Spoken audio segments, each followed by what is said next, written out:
कल सबसे बड़ा न्यूज हो सकता है कि हमारे मीडिया के मित्र यही छापें कि हम कांग्रेस ज्वाइन कर लिए हैं।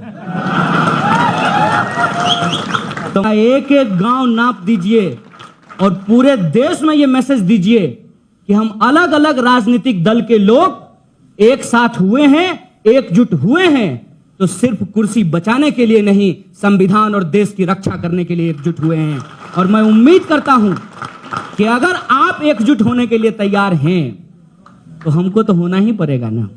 मैं उनको एक उदाहरण देकर के अपनी बात खत्म कर लूंगा कि जब इस देश में अंग्रेजों का शासन था और आज अंग्रेजों के चमचों का शासन है, इसमें कोई दो राय है क्या? अंग्रेज करते थे डिवाइड एंड रूल, ये कर रहे हैं डाइवर्ट एंड रूल। ये डाइवर्ट एंड रूल कैसे कर रहे हैं?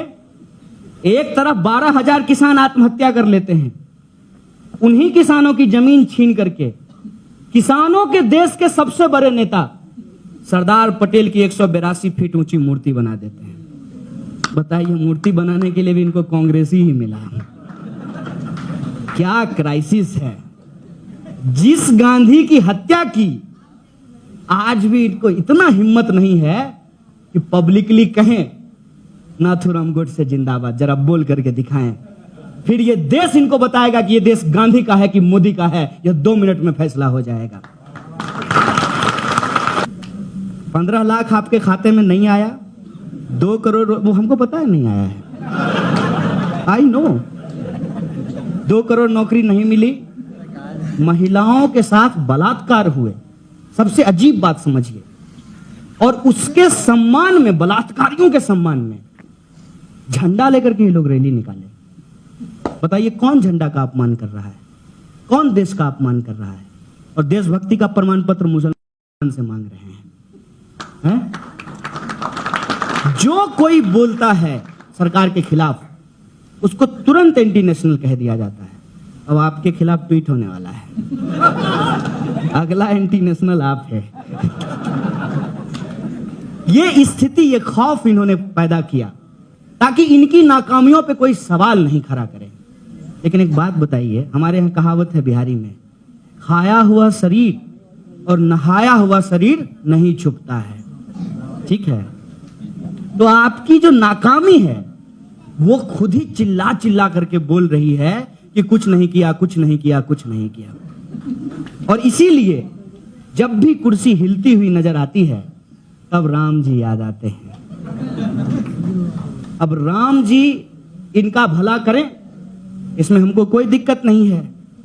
लेकिन एक बात आप समझ लीजिएगा कि अगर इनके काम में दम होता तो ये अपने काम पे वोट मांग रहे होते, राम के नाम पे वोट नहीं मांग रहे होते। और किसी भी तरीके के डायवर्जन में आपको जाने की जरूरत नहीं है। देश के प्रधानमंत्री मोदी जी हैं, सवाल उन्हीं से पूछा जाएगा। नेहरू जी के बारे में किताब में पढ़ लेंगे, कोई दिक्कत है? वर्तमान में है, वर्तमान सरकार का लेखा जोखा किया जाएगा। और ये कहिएगा ये नहीं तो कौन, वो देखेंगे। बोले हैं ना फैज साहब, हम देखेंगे, लाजिम है कि हम भी देखेंगे, जब जुल्मों सितम के कोहे गराम रूई की तरह उड़ जाएंगे। ये जो लोग आज इस गुरूर में बैठे हुए हैं कि किसी भी सूरत में इस देश की सत्ता पे हम ही काबिज रहेंगे, ऐ देश की जनता, मैं आपसे अपील करता हूं, इनको एहसास कराइए, मिलकर के संविधान विरोधी इस ताकत को आप हराइए। और इस लड़ाई में कदम से कदम मिलाकर के हम आपके साथ चलने के लिए तैयार हैं। हमको इस बात का परवाह नहीं है कि हमको किस पार्टी का एजेंट कहा जाता है, हमको इस बात का परवाह है कि जब कल को इतिहास लिखा जाएगा, जब यह आग बुझेगी तो हमारा नाम आग लगाने वालों में नहीं,